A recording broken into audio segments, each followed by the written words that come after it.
Hi, you must be a Jurassic collector if you decided to click on this video. Now, I want to know, how did we get here? Well, it goes back all the way to 1993.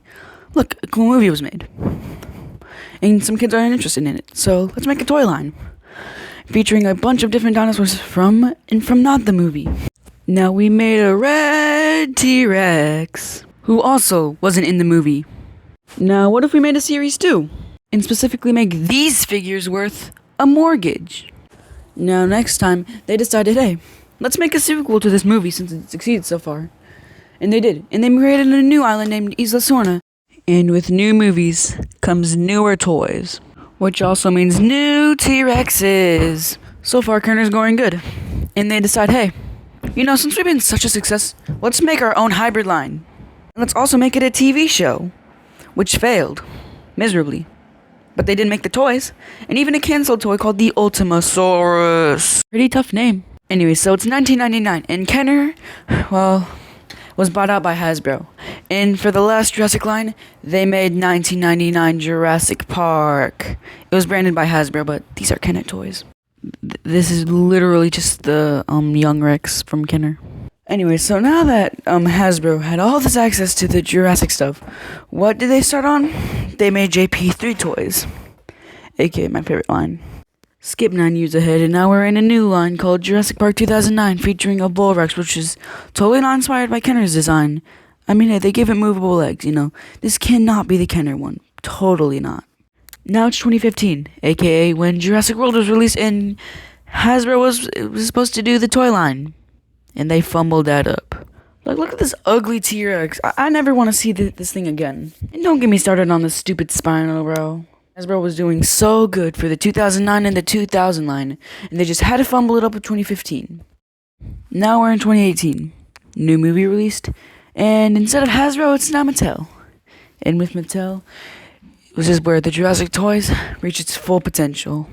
But more on that later. Let's just start with the Fallen Kingdom line. The Fallen Kingdom line was obviously the best line for me.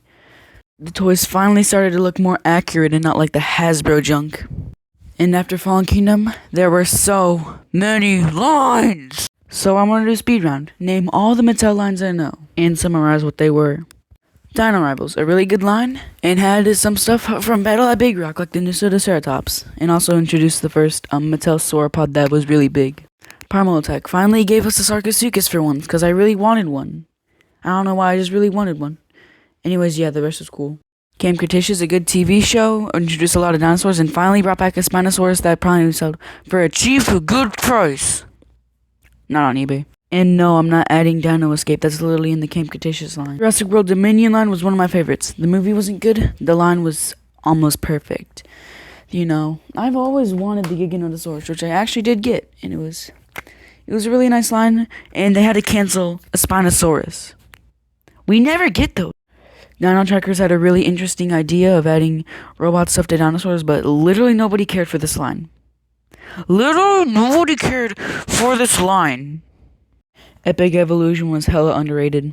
I don't know why nobody talked about this line. It was literally one of my favorites. Jurassic World Legacy was a perfect line. Nothing else to say. It introduced a lot of nice stuff. And I'm also talking about the JP93 stuff. That counts as Legacy. Ultimate Damage literally only has 2 figures. 2 figures, and they're both hybrids. Epic Attack is the plus version of Ultimate Damage. Chaos Theory was a good show and line, maybe. Had a lot of random but cool stuff in it, like the Mapusaurus and the Bahatosaurus. And don't act like I forgot these guys, Destructosaurs, Hatch and Plays, Snap Squad, Captives, just any of those toy lines I have not forgotten. Oh wait, so where are we again? Oh yeah, it's 2025, which means Jurassic World Rebirth. What are these new toys? Is that a Spinosaurus? What is this? This T-Rex looks cool, at least it's a new sculpt. Super Colossal Spinosaurus? What is going on? Yeah, this might be the toy line of the century. Well, that was fast. We made it from 1993 to 2025. That's pretty nice, So, what did we learn for this? Well, Mattel, Hasbro, and Kenner are the main makers of toys. And I forgot to mention has handmade collection, but I'm not mentioning that since, those are more figurines and not toys, so it's just the end of the video. This was really useless, so drop a like and sub if you wanted, and yeah, bye-bye.